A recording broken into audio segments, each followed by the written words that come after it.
The Islamic State has claimed responsibility for the deadly suicide blast that took place in Pakistan's capital city of Islamabad. At least 31 people were killed and around वहां पर इस्लामाबाद में एक कह लीजिए कि जो शिया mask है उसके ऊपर, और बताया ये जा रहा है कि जी इनको हम इजाजत नहीं देंगे, यानी अटैक करने की इजाजत नहीं देंगे। कोई इजाजत मांग रहा है, कभी कह रहे हैं कि जी ये मुसलमान नहीं हो सकते, तो जी वो 100% मुसलमान थे। अगर आप उन्हें अफगानिस्तान का बता रहे हैं तो वो तो आपसे भी ज्यादा मुसलमान है। तो ये वाली बात जो है ये भी बिल्कुल ही एक बेकार किस्म की स्टेटमेंट जो है। A suicide bomber has killed at least 30 worshippers at a mosque in the Pakistani capital, Islamabad. More than 100 others were injured in the blast during Friday prayers. It's not known. पेट के साथ जो आपको यहाँ पे नजर आ रहे हैं, इनका एक हिस्ट्री है, इस इनकी सोच की, इनके ऑपरेशंस की। वो क्या है वो, और जो फेसबुक पे मैंने इसको कंडेम किया, इसकी खबर दी, तो आपने उस पे लिखा कि despicable attempt by Hindutva sarkar in India to push Iran away from Pakistan again and bring her back to India's sphere of influence. यानी ये जय हिंद, वंदे मातरम भारतीय ऑफिशियल यूट्यूब चैनल में आपનું स्वागत है दोस्तों। तो दोस्तों, पाकिस्तान के इस्लामाबाद में जो अटैक हुआ है जिसमें 12 से 13 लोग मारे जा चुके हैं और कुछ लोग अस्पताल में भर्ती किए गए हैं, लेकिन पाकिस्तान के रक्षा मंत्री ख्वाजा हासिफ ने ट्विटर पर ट्वीट करते हुए बताया है कि इस हमले के जिम्मेदार भारत और अफगानिस्तान है। बट पाकिस्तान की आदत हो चुकी है दूसरों को जिम्मेदार ठहराना, लेकिन इस हमले के असल में जिम्मेदार कौन है वो तो पाकिस्तान को भी पता नहीं है। आपने उसका जवाब दिया कि इंडिया और पाकिस्तान की दुश्मनी तो इस्लाम के आने से भी पहले की है। इस्लाम के आने से पहले इंडिया के साउथ में मुसलमानों ने कॉलोनियां बना रखी थी। तो इन चीज़ों को कैसे देखते हैं आप? क्योंकि केरला में जब मुसलमान आए तो मैंने तो ये पढ़ा कहीं कि वहाँ के हिंदू बादशाह ने मस्जिद के लिए जगह दी और पहली मस्जिद वहाँ 629 में बनी। मोहम्मद बिन कासिम तो काफ़ी बाद में आए, 712 में आए, तो वहाँ तो कोई ऐसा कॉन्फ्लिक्ट नहीं था। आप कैसे कह रहे हैं कि ये कॉन्फ्लिक्ट इतना ज़्यादा पुराना है और पाकिस्तान का तो कोई वजूद भी नहीं था उस वक्त? इस पर्सपेक्टिव में मैंने बात की थी, उसमें मैं ये कहना चाह रहा था कि इस्लाम की एडवेंट से बहुत अरसा कबल जो है वो अरबों के जो रिश्ते हैं वो सब कॉन्टिनेंट के साथ एस्टेब्लिश्ड हो चुके थे। अरब यहाँ पर तिजारत के लिए आते थे और तिजारत के लिए उन्हें यहाँ पर रेजिडेंसेस की भी ज़रूरत थी, लॉजिंग्स की भी ज़रूरत थी। तो यहाँ पर उन्होंने अपनी कॉलोनीज जो थी वो एस्टेब्लिश कर ली थी और फिर इंटरेक्शन जो था वो उसका एक तवील दौरानिया है जिसमें होता रहा।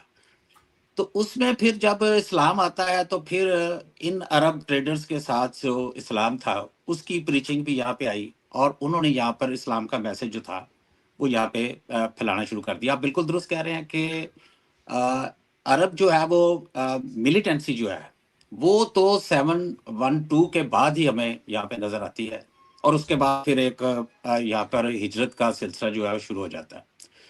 चौधरी साहब, जो कल का वाकया है वो उस पर मतलब पूरे पाकिस्तान के अंदर एक शोक की फिजा जो है वो तारी हो गई है और जिस तरह से वो सुसाइड बम्बर जो है वो इमाम बारगाह के अंदर दाखिल हुआ है और उसने वहाँ पे खुद को ब्लॉक किया है, उड़ा दिया है और इतनी कीमती जाने और मासूम लोग जो है उसमें शहीद हो गए हैं। तो इसकी जितनी भी कंडेमनेशन की जाए तो वो कम है। अब इसका पर्सपेक्टिव क्या, मैं कहना क्या चाह रहा था? कहना मैं ये चाह रहा था कि जो मई की वॉर हुई है इंडिया के साथ पाकिस्तान की और उसमें दोनों तरफ से जो दावा किया गया जीत का और शिकस्त का, मैं उस पर नहीं जाना चाहता, लेकिन उसके बाद जो एक तसलसल से इंडियन लीडरशिप है और वहाँ की जो इंटेलिजेंसिया है और वहाँ के जो खासतौर पर इलेक्ट्रॉनिक चैनल्स हैं, वहाँ पर बैठे वाले जो एंकर पर्सन हैं और उनके पार्टिसिपेंट्स हैं, वो तसलसल से ये दावा करते रहे कि हम आपको आपके मुल्क के अंदर घुस कर मारेंगे। इसी तरह से Indian prime minister is on record, India की जो मिलिट्री एस्टेब्लिशमेंट है उनके लोग और इसी तरह से वहाँ की जो पॉलिटिकल क़यादत है, उनकी तरफ से ये बार-बार हमें धमकियाँ दी जाती रही। और उससे ये एक तासुर उभरता रहा कि चूँकि इंडिया जो है, हमने दावा किया कि इंडिया जो है वो उस जंग में हमसे शिकस्त खा गया है और उनके जो जो प्रेशियस एसेट्स हैं उनको नुकसान पहुँचाए त्यारे गए हैं। तो जिसकी तस्दीक बार-बार जो थी वो अमेरिकन प्रेसिडेंट ने भी की। तो उस शिकस्त का बदला जो है वो अब इंडिया जो है वो पाकिस्तान के अंदर लेगा। हमने देखा पिछले हफ्ते एक बहुत बड़ा वाकया हुआ, आपको पता है, बलूचिस्तान के अंदर 12 पूरे शहरों को उन्होंने यरगमाल बना लिया, हॉस्टेज कर लिए और वहां पर वो तकरीबन 3-4 घंटे का ऑपरेशन करते रहे टेररिस्ट। अब मुझे ये बताएं कि वो टेररिस्ट जो थे वो ओवरनाइट तो नहीं तैयार होके आ गए। इतना बड़ा ऑपरेशन कंडक्ट करने के लिए आप समझ सकते हैं कि उनको एक पूरी तैयारी की जरूरत है, उनको फंड्स की जरूरत है, उनको ट्रेनिंग की जरूरत है, उनको आर्म्स चाहिए, उनको वो पूरी तरह इक्विपमेंट होकर आए थे। और वो मैसेज क्या दे रहे थे? वो मैसेज ये दे रहे थे कि हम किसी भी वक्त, हम इतना प्रिपेयर्ड हो चुके हैं, हम इतने कैपेबल हो चुके हैं कि हम किसी भी वक्त आपके बलूचिस्तान के अंदर जितने शहरों को चाहें, और इसमें आप वो टेरिटोरियल पोजीशन की भी बात कर रहे थे, इनको ऑक्यूपाई कर सकते हैं और आपकी स्टेट को, आपकी अथॉरिटी को हम चैलेंज कर सकते हैं। ये उसी का तसलसल था कि जब कल हमने देखा कि वहां पर वो सुसाइड बम्बर आता है और फिर उसके बाद हमारे इंटीरियर मिनिस्टर वहां पे पहुंचे। वहां पर हमारे जो minister of the state for interior हैं तलाल चौधरी, मेरे शहर से बिलोंग करते हैं, वो भी वहां पर पहुंचे। पार्लियामेंट्री जो मिनिस्टर थे वो, उन्होंने जो वहां पर बयान दिया तो उन्होंने कहा हम ट्रेस आउट कर रहे हैं ये जो सुसाइड बम्बर था ये कितनी बार अफगानिस्तान में गया है, कितनी बार वापस आया है, और हम इनके हैंडलर्स तक पहुंच रहे हैं। हम ये सारा डाटा जो है वो कलेक्ट करके वर्ल्ड कम्युनिटी के सामने रखेंगे। चौधरी साहब, मैं यहाँ पर मतलब मेरा ये टोन नहीं है कि मैं इंडिया के ऊपर इल्जामात लगाऊं या अरविंद भाई जो है वो इसका जवाब जो है इसी टोन के अंदर दें। मैं ये चाहता हूं कि आखिर ये कब तक चलेगा चौधरी साहब। मैं अरविंद साहब को आजकल 1-2 प्रोग्रामों में देखा है, इन्होंने बहुत अच्छा इनिशिएटिव लिया होगा। ये दोनों अतराफ से जो पॉजिटिव माइंड्स रखने वाले हैं, जो सुलह और अमन चाहते हैं दोनों मुल्कों के दरमियान, जो अमन की आशा को आगे बढ़ाना चाहते हैं, इन्होंने उसका अलम जो है वो बुलंद किया हुआ है। तो ये एक बहुत पॉजिटिव है। तो इस सारे जो ये सारा हम देख रहे हैं इनकी तरफ से इनिशिएटिव जो है, लेकिन दोनों तरफ से जो हॉक्स मौजूद हैं और जो शिद्दत पसंद नासर मौजूद हैं, दोनों मुल्कों एस्टेब्लिशमेंट भी मौजूद हैं चौधरी साहब। वो जब तक उनको कर्म नहीं किया जाएगा, जब तक वो होश के नाम नहीं लेंगे, ये मामला हल नहीं होने वाला है। अब सर इसका सेकंड रकात में थे जिस वक्त इन्होंने फायरिंग की आवाज आई और उसके बाद ब्लास्ट हुआ, और लाजमी सी बात है कि उस वक्त लोग खड़े थे नमाज के लिए और बड़ी तादाद में थे, और ये बिल्कुल जो मरकजी दरवाज़ा है उस हॉल का जहाँ पे लोग नमाज अदा कर रहे थे, तो वहाँ पे हुआ। फिर उसके बाद जो मतलब जिसे मैं यही कहूँगा कि क़यामत बरपा थी उन लोगों के ऊपर जो वहाँ पे थे, जो वीडियोस आ रही हैं।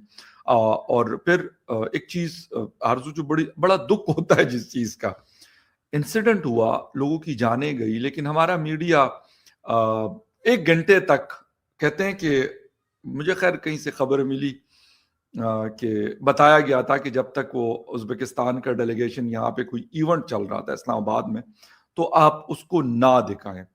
इंसिडेंट हुआ 1:32 पर ये ब्लास्ट हुआ है, और खबरें हमारे पास, अगर हम 3 बजे के बुलेटिन की भी बात करें तो डिटेल बुलेटिन होता है, क्योंकि आप खुद मीडिया से हैं, मैं खुद न्यूज़ पढ़ता रहा हूँ मॉर्निंग और इवनिंग शिफ्ट दोनों में, तो 3 बजे का भी बड़ा डिटेल बुलेटिन होता है, 6, 3 और रात के 9 बजे वाला। तो उसके अंदर भी कोई बड़ी मतलब खास खबर नहीं थी। उसके बाद शायद वो लोग गए होंगे या पता नहीं क्या हुआ, उसके बाद फिर खबरें आना शुरू हुई और लोगों ने स्क्रीनशॉट्स लगाना शुरू कर दिए कि जी हमारे मीडिया ने अभी ये खबर देने शुरू कर दी। ये इस्लामाबाद की खबर थी, ये कहीं इसके लिए आपको बहुत दूर नहीं जाना था कि कोई मतलब नहीं है, बल्कि चैनल्स को मेरे ख्याल 15 या 20 मिनट मैक्सिमम लगते अगर वो वहां पे पहुंचते या अपने डीसीएनजीज भिजवाते। लेकिन क्योंकि आजकल पाकिस्तान के अंदर कहा जाता है कि जी रिपोर्टिंग ऐसी करनी है कि होम्योपैथिक किस्म की रिपोर्टिंग करनी है, कि कोई अगर ऐसा इंसिडेंट होता है तो उसका ना बताया करें। लोग मर भी जाते हैं।